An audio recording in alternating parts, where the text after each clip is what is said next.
Hello दोस्तों, Parmeet classes पर एक बार फिर से आपका स्वागत। और आज मैं आपको समझाने वाला हूँ आय की धारणा चैप्टर के बारे में। तो सबसे पहले मैं आपको बताऊंगा आय क्या है और उसके बाद आपको समझाऊंगा आय की धारणा कितने प्रकार की होती है। बस आप वीडियो को अंत तक देखना, आपको वीडियो अच्छी तरह से समझ आएगी। तो आइए देखिए आय क्या है। एक फर्म को किसी वस्तु की बिक्री करने से जो कुल धन प्राप्त होता है उसे आय कहा जाता है। तो सर्दियों का मौसम है, तो सर्दियों के मौसम में हम कोट का उदाहरण लेते हैं, क्योंकि प्रत्येक मनुष्य को कोट की आवश्यकता होती है। तो हम आपको कोट के उदाहरण द्वारा ही आय को अच्छी तरह से समझा। मान लीजिए कोई कोट बनाने की फैक्ट्री है और यह क्या है, एक दिन में 100 कोट बनाती है। तो प्रतिदिन कितने कोट बनाती है? 100 कोट बनाती है। और 100 कोट बेचने पर इस कोट बनाने वाली फर्म को 5,000 रुपए प्राप्त होते हैं। तो ये 5,000 रुपए क्या है? आय है। किसे प्राप्त हुए? कोट बनाने वाली फैक्ट्री को। तो अर्थशास्त्र में इन 5,000 रुपए को ही आय समझा जाएगा। लेकिन आपको एक बात का ध्यान रखना है, आय और लाभ क्या है? अलग अलग है। आप आय को लाभ समझने की गलती नहीं कर सकते। आय अलग है और लाभ अलग है। लाभ प्राप्त करने के लिए कुल आय में से कुल लागत को हमें क्या है? घटा देना है। तो कुल लागत मैंने आपको लागत की धारणा में अच्छी तरह से समझाई थी। किसी वस्तु का उत्पादन करने के लिए जो कुल धन खर्च करना पड़ता है उसे कुल लागत कहा जाता है। तो कुल धन मान लीजिए यहाँ पर 2,000 रुपए खर्च किया। 2,000 रुपए क्या है? फर्म को 100 कोट बनाने के लिए श्रमिकों को किराया भी दिया होगा, श्रमिकों को वेतन दिया होगा, भूमि पर किराया दिया होगा, यातायात के साधनों पर भी खर्च आया होगा, बिजली पर भी खर्च आया होगा। तो ये हमने टोटल 2,000 रुपए मान लिया। और कुल आय क्या है? इन वस्तुओं को बेचने पर जो कुल धन प्राप्त होता है उसे कुल आय कहा जाएगा। तो कुल धन कितना प्राप्त हुआ? 5,000 रुपए। तो 5,000 में से यानी कि कुल आय में से अगर कुल लागत को माइनस कर देंगे तो हमें क्या प्राप्त होगा? लाभ। तो 3,000 रुपए क्या है? कोट बनाने वाली फर्म का लाभ है। तो आपको पता लग गया होगा कि लाभ अलग है और आय अलग है। मैं आपको एक बात और बता देता हूं। यहां पर देखिए, उत्पादन, उसके बाद लागत और उसके बाद आय। तो आपने उत्पादन के नियम पढ़े थे। वहां पर आपने पढ़ा था कि प्रत्येक फर्म को वस्तु तथा सेवाओं का उत्पादन करने के लिए भौतिक कारकों की आवश्यकता होती है। भौतिक कारकों की आवश्यकता होती है। वो कौन से थे? श्रम, भूमि, पूंजी। बस यहां तक ले लेते हैं। वहां पर मैंने आपको अच्छी तरह से समझाया। उसके बाद लागत की बात करते हैं। लागत क्या है? प्रत्येक फर्म को इन भौतिक कारकों या फिर आगत भी बोल सकते हैं, इन आगतों पर क्या खर्च करना पड़ता है उसे हम क्या कहते हैं? लागत कहते हैं। तो खर्च को क्या कहेंगे? लागत। उसके बाद आय का चैप्टर तो हम आज पढ़ ही रहे हैं। तो आय में क्या है? धन प्राप्त होता है। यहाँ पर धन खर्च नहीं करना पड़ता, धन प्राप्त होता है। जिस प्रकार से 100 कोट बेचने पर 5,000 रुपए फर्म को आय के रूप में प्राप्त हुए हैं। तो आपको बात समझ आई होगी। उत्पादन क्या है और लागत क्या है और आय क्या है? तो 100 कोट क्या है? वस्तु। ये ले लिया हमने 100 कोट वस्तु। उसके बाद ये 100 कोट बनाने के लिए फर्म ने खर्च किस प्रकार से किया? जैसे श्रमिकों को उनकी मजदूरी दी, भूमि के मालिक को किराया दिया, पूंजी पर ब्याज, उसके बाद यातायात के साधनों पर खर्च, बिजली पर खर्च, विज्ञापन पर खर्च। तो टोटल खर्च यहां पर हमने मान लिया 2,000 रुपए। तो ये क्या है? लागत। उसके बाद 2,000 रुपए 100 कोट बनाने पर लगे, तो इन्हें बेचने पर प्राप्त हुए 5,000 रुपए। तो 5,000 रुपए क्या है? आय। तो आपको इस बात का पता लग गया होगा कि उत्पादन, लागत और आय एक दूसरे से जुड़े हैं। अगर आप इनमें से एक भी चैप्टर अच्छी तरह से याद कर लेते हो तो मैं गारंटी लेता हूं कि आपको 5 चैप्टर पक्के याद हो जाएंगे, जिन्हें आप कभी नहीं भूलोगे। किस प्रकार से वो मैं आपको बता देता हूं। आपने कुल उत्पादन में क्या पढ़ा? आपने उत्पादन में क्या पढ़ा था? TR, MR और AR, कुल उत्पाद, सीमांत उत्पाद, औसत उत्पाद। और लागत में आपने क्या पढ़ा था? TC, MC, AC, कुल लागत, सीमांत लागत, औसत लागत। और आय में अब आप क्या पढ़ोगे? TR, MR और AR, कुल आय, सीमांत आय, औसत आय। बस फर्क कितना है, यहां पर क्या है, वस्तुओं का उत्पादन किया जाता था, यहां पर क्या है, वस्तुओं पर खर्च किया जाता था, और यहां पर क्या, वस्तुओं को बेचने से आय प्राप्त होगी। तो आपको 5 चैप्टर अच्छी तरह से याद होंगे। एक चैप्टर और बता देता हूं आपको, उपयोगिता। उपयोगिता में क्या है? MU और TU, कुल उपयोगिता और सीमांत उपयोगिता। तो आपको 5 चैप्टर अच्छी तरह से याद होंगे। उत्पादन के नियम और उत्पादन फलन, लागत की धारणा, आय की धारणा और उपयोगिता। तो आप इनमें से एक भी चैप्टर अगर अच्छी तरह से याद करोगे तो आपको 5 चैप्टर याद हो जाएंगे। उसके बाद हम आगे बात करेंगे आय की धारणा कितने प्रकार की होती है। तो यहां तक तो बच्चों आपको अच्छी तरह से समझ आ गया होगा। अगर आपको कहीं से भी वीडियो समझ ना आए तो आप मुझे कमेंट कर सकते हो, ताकि मैं आपको और अच्छे से अलग से वीडियो बनाकर समझा सकूं। तो आय की धारणा 3 प्रकार की होती है। TR, AR और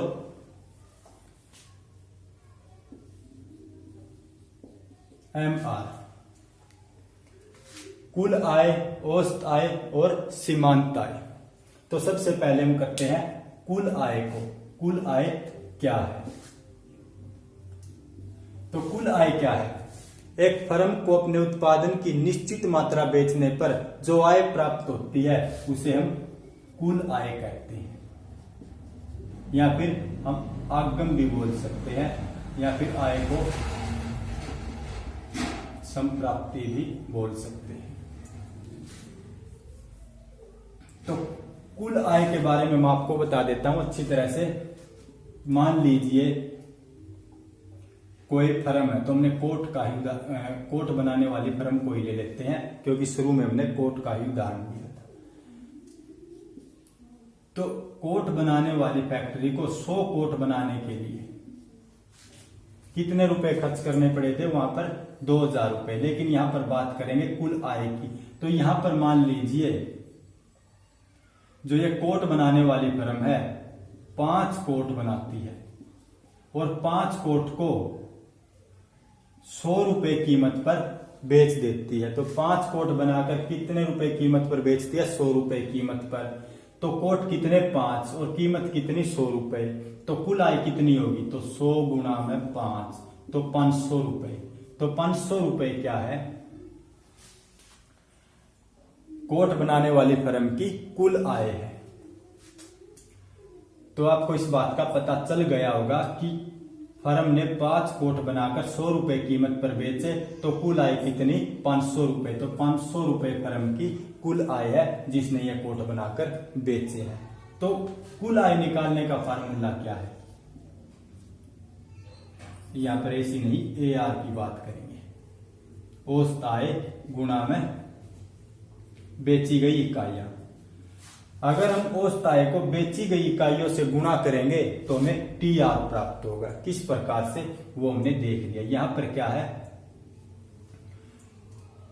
100 रुपए, और ये क्या है? 5 रुपए कीमत पर बेचे गए हैं। तो औसत आय कितनी है? 100 रुपए, और उत्पादन की इकाई कितनी है? 5। उसके बाद बात करते हैं TR प्राप्त करने का दूसरा फार्मूला। अगर हम सिग्मा MR करेंगे तो तब भी हमें TR प्राप्त होगा। कैसे? अगर हम सीमांत आय, जो प्रति इकाई जैसे 1 से 8 तक प्रति इकाई सीमांत आय निकालेंगे और फिर उनको ऐड कर लेंगे, तो उनको ऐड करने पर हमें क्या है? TR प्राप्त होगा, कुल आय प्राप्त होगी। उसके बाद बात करते हैं AR, औसत आय क्या है? तो औसत आय क्या? किसी वस्तु की बिक्री से प्राप्त होने वाली प्रति इकाई आय को औसत आय कहा जाता है। तो औसत आय वह दर है जिस पर कोई वस्तु बेची जाती है।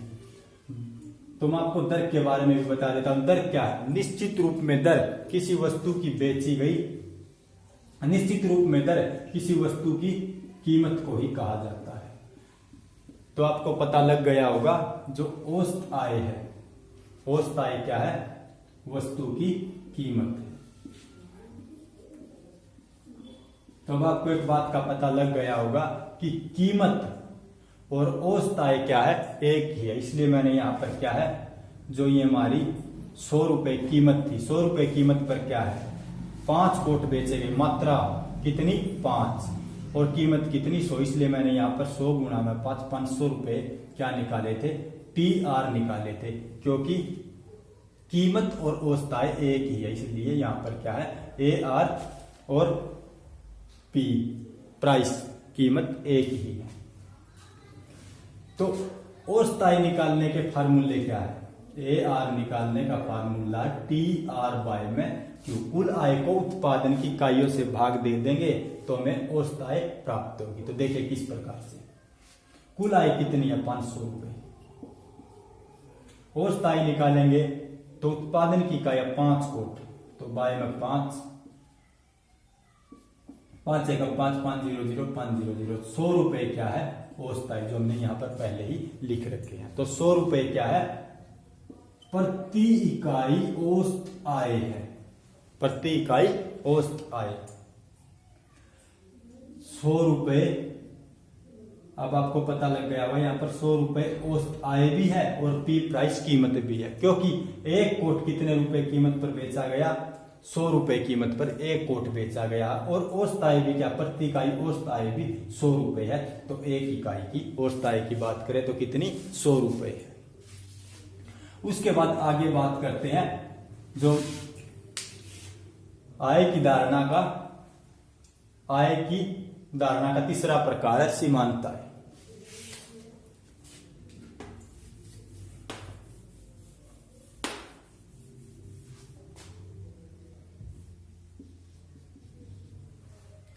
तो सीमांत आय क्या है?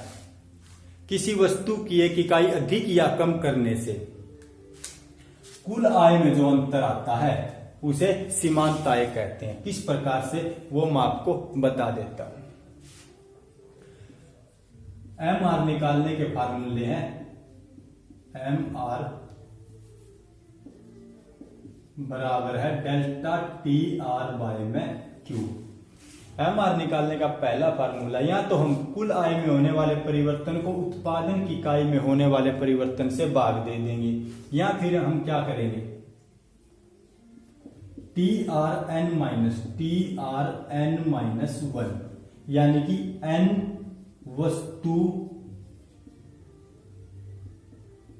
वस्तु के कुल आय को, N वस्तु के कुल आय, N वस्तु की कुल आय में से N-1 वस्तु की कुल आय को माइनस कर देंगे, यानी कि N वस्तु की कुल आय में से N-1 वस्तु की कुल आय को माइनस कर देंगे। किस प्रकार से, वो मैं आपको बता देता हूं। यहां पर देखिए, मान लीजिए 5 कोट बनाने के लिए, यहां पर लिख लेता हूं मात्रा, और यहां पर लिख लेता हूं मैं TR। 5 कोट बनाने के लिए फर्म, 5 कोट बेचने पर फर्म को कुल आय प्राप्त होती है 500 रुपए, और 6 कोट बेचने पर फर्म को 600 रुपए आय के रूप में प्राप्त होते हैं, जो फर्म की कुल आय है। तो यहां पर क्या है, वस्तु की एक अधिक इकाई बेचने पर कुल आय में कितना अंतर आया? 600 में से 500 जाएगा 100 रुपए। तो 100 रुपए क्या है? फर्म की सीमांत आय है। यहां पर देखिए, अंतर की बात करें, इस फार्मूले से निकालते हैं, तो 600 में से 500 रुपए जाएंगे तो 100 रुपए क्या है? परिवर्तन, और 6 में से 1 जाएगा तो डेल्टा Q बाय में 1, तो कितना प्राप्त होगा? 100 रुपए। डिवाइड करेंगे तो 100 रुपए। 100 रुपए क्या है? सीमांत आय। अगर इस फार्मूले में रखे TRN माइनस TRN माइनस 1, तो 600 रुपए क्या है? N वस्तु की कुल आय 600, और N-1 वस्तु की कुल आय क्या जो माइनस करनी है? 500 रुपए। तो माइनस करेंगे तो 100 रुपए। 100 रुपए क्या है? सीमांत आय। तो एक बार फिर से हम आपको रिवीजन करवा देता हूं। आय क्या है? किसी वस्तु की बिक्री करने से जो कुल रकम प्राप्त होती है उसे आय कहा जाता है। आय 3 प्रकार की है, कुल आय, औसत आय, सीमांत आय। कुल आय क्या है? एक फर्म अपने उत्पादन की निश्चित मात्रा बेचकर जो आय प्राप्त करती है उसे कुल आय कहा जाता है। उसके बाद औसत आय क्या है? किसी वस्तु की बिक्री से प्राप्त होने वाली प्रति इकाई आय को औसत आय कहा जाता है। सीमांत आय क्या है? किसी वस्तु की एक अधिक या कम इकाई करने से, किसी वस्तु की एक अधिक या कम इकाई बेचने से कुल आय में जो अंतर आता है उसे सीमांत आय कहा जाता है। तो आशा करता हूं कि आपको वीडियो अच्छी तरह समझ आई होगी और अगली वीडियो में मैं आपको समझाऊंगा कि विभिन्न बाजार में TR, MR और AR वक्र का किस प्रकार का प्रदर्शन होता है। तो अगली वीडियो में मैं आपको AR, MR और TR को तालिका व रेखा चित्र की सहायता से अच्छी तरह से समझाऊंगा। तब तक के लिए धन्यवाद दोस्तों।